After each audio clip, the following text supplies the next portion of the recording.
Ever catch yourself like, I don't know, alphabetizing your spice rack when you've got that big presentation looming? Oh, absolutely. We've all been there. Procrastination, the universal struggle. Totally. And today we're going deep, deep, deep into this thing, this procrastination thing, why we do it, how to like maybe not do it so much. We've got some really interesting notes here all about overcoming procrastination. Yeah, some solid strategies. Yeah, And by the end of this deep dive, hopefully we can all like actually get stuff done, you know? definitely. I mean, procrastination is, well, it's kind of a fascinating phenomenon. It's not really about laziness, which is, I think, a common misconception. Right.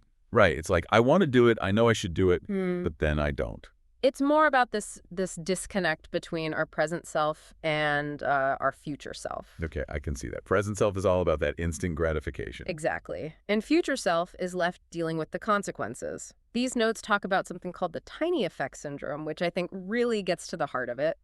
Tiny effect syndrome. Okay, lay it on me. Basically, the idea is that we often procrastinate because we underestimate the power of those small, consistent efforts. So it's like, working out for 20 minutes today won't really make a difference in the long run. Precisely. Or, writing one page of this paper isn't going to get it finished.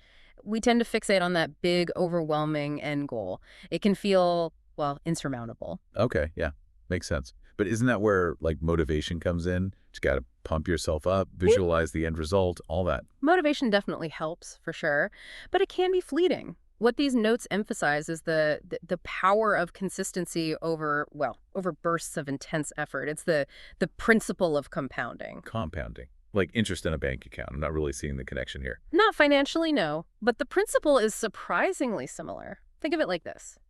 You improve just 1% each day, just a tiny bit. 1%? That doesn't seem like much. It doesn't, right? But by the end of the year, that 1% daily improvement results in, get this, 37.78% growth. Whoa. 37.78%. Seriously, that's insane. It is. It's like compound interest for your skills, knowledge, habits. It all adds up way more than we realize. Okay, I'm definitely on board with this 1% thing now, but like, how do we actually apply it to, real life? The notes are really big on having an actionable plan. And they mean actionable, no vague goals like be healthier or learn a new language. Right, right. Got to be specific. So instead of write a novel, it's like write 1,000 words every day. Exactly. Break down that big, scary goal into smaller, manageable steps. Not only does it make it less daunting, but it also increases the chances you'll actually follow through.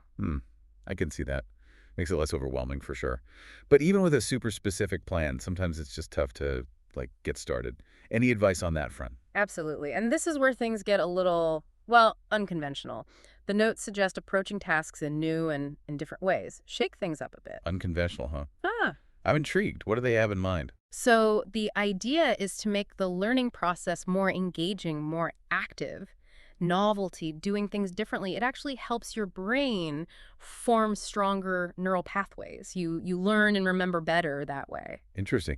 So it's like if you're learning vocabulary words, don't just like stare at flashcards. Maybe, I don't know, try writing a song with them or something. Exactly. Or even just visualizing them, creating a mental image for each word. Anything to break free from that routine, that passive learning mode. Love it. Engaging the brain, keeping things fresh.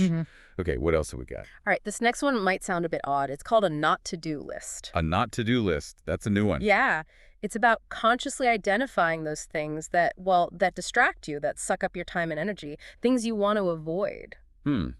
So it's like a list of all the things that don't help you reach your goals, kind of like setting boundaries, right? Exactly. Think about it. Mindlessly scrolling on your phone, saying yes to every request, getting caught up in unproductive meetings, putting those things on your not-to-do list and making a conscious effort to avoid them can be surprisingly powerful. That's a really interesting concept. Never Yeah. thought about it that way. It helps you reclaim control of your day, your focus. It's about prioritizing what truly matters. Wow. Okay, so much good stuff here. If we had to like sum it all up, what would be the key takeaway? I think it's this. Shift your focus from the outcome to the process. Instead of getting overwhelmed by the enormity of the goal, break it down, make it manageable, and then, well, enjoy the process. Right, one step at a time, 1% better each day. And hey, if it works for beating procrastination, what if we like applied this to other areas of our lives? Relationships, hobbies, you name it. Now you're thinking. Imagine the possibilities if we all committed to just 1% improvement in, well, in everything we do. It's not about perfection, it's about progress.